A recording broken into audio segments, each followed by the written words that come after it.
আউযু বিল্লাহি মিনাশ শাইতানির রাজিম। বিসমিল্লাহির রহমানির রহিম। ২ নং গোলাপগঞ্জ সদর ইউনিয়ন ৮ ও ৯ নং ওয়ার্ড কর্তৃক আয়োজিত ৩১ দফার মত বিনিময় সভা বা আলোচনা সভার সম্মানিত সভাপতি, প্রধান অতিথি ডক্টর এনামুল হক চৌধুরী, বিশেষ অতিথিবৃন্দ, উপস্থিত আমার সম্মুখে থাকা ওয়ার্ডের নেতৃবৃন্দ, যুবক ছাত্রদল, যুবদল, স্বেচ্ছাসেবক দল, শ্রমিক দল নেতৃত্ব, আসসালামু আলাইকুম ওয়া রাহমাতুল্লাহ। আসলে আপনারা সবাই সেই ২০০৬ সালের পর থেকে আজ অবধি, আজ থেকে ১ বছর আগ পর্যন্ত আমরা সবাই নির্যাতিত, নিপীড়িত ছিলাম। জিয়া পরিবারে বা জাতীয়তাবাদী দলের নেতৃবৃন্দরা আমাদের অসংখ্য মামলা, প্রায় ৪০ লক্ষ নেতাকর্মীর উপরে মামলা হয়েছিল, যা ৯৯ ভাগই মিথ্যা মামলা। আমাদের নেত্রী বেগম খালেদা জিয়া এই বিগত ১৬ বছরের যে স্বৈরা শাসক শেখ হাসিনার পড়ার গাছ থেকে উনি রেহাই পান নাই। ওনাকে সম্পূর্ণ মিথ্যাভাবে একটা মামলায় জড়ানো হয়েছে, এতিমদের টাকা বলে উনি মেরে খেয়ে দিয়েছে। এই কথা, তাও কত, মাত্র ২ কোটি টাকা। একজন ৩ বারের প্রধানমন্ত্রী কোন অবস্থায় এই কাম করতে পারে, এইটা কেউ কাছে বিশ্বাসযোগ্য হইব।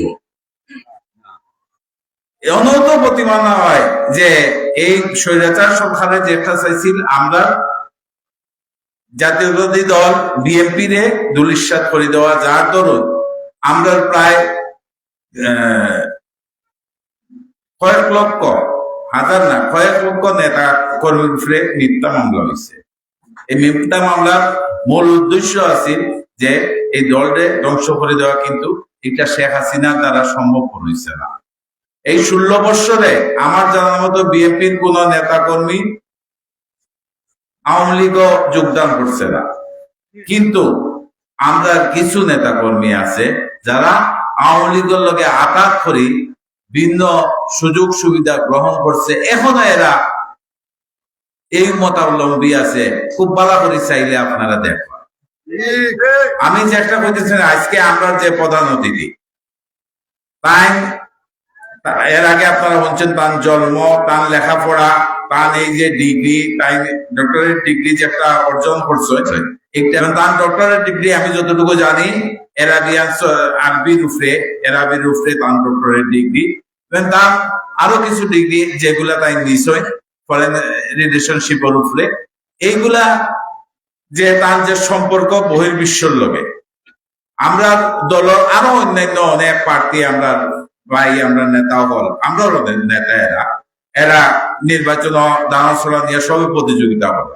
যদি জনাব তারেক রহমানে, বেগম খালেদা জিয়ায় যদি আমরা এই নেতারে এনামুল হক চৌধুরীরে যদি নমিনেশন দেয়, তাইলে আমরা এই অঞ্চলের লাগি, সিলেট বিভাগের লাগি এটা খুবই দরকারি। কারণ আমরা আগামী দিন যেভাবে আগে সাইফুর রহমান সাবাসলা, এইভাবে নেতা হল আমরা নাই গেছি, হোক আওয়ামী লীগেরও তারারও সময় করে হুমায়ুন রশিদ চৌধুরী আসলা, এই ধরনের যে ফিগার যেগুলো আছে, এই ফিগার গুলো আমরা সিলেট থেকে নাই গেছি।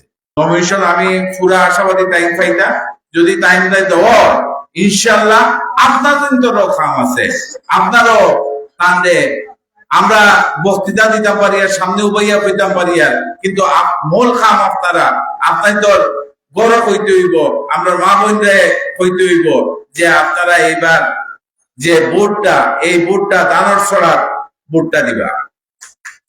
কারণ এলো এখনো কইতাম পারি না, নাইলে এখনো কইলাম মানে যে এনাম সাহেবের ভোটটা দরকার, আশা রাখবো এনাম সাহেবেও ভোট দিতা, কিন্তু এখন একটা ডিক্লারেশন হয়েছে না, যখন ডিক্লারেশন হইব তখন আপনারা কইবা, কিন্তু এই জিনিসটা আপনারা সবে কইবা তো দানাছড়া গিয়া ভোট দিতা, এটা তারেক রহমানের আপনাদের কাছে অনুরোধ, বেগম জিয়ার অনুরোধ, আপনারা দানাছড়া ভোট দিবা, সবরে কইবা, আর আমরা তারুণ্য যারা আছে, এই যে 18 বছরের যারা, এরা কিন্তু 30 বছরের ভিতরে একটা বিরাট অংশ, এই অংশের ভোট যেন আগামী দিনে ধারণ ছড়াতে হয়, এই বলে আমি আমার বক্তব্য শেষ করলাম।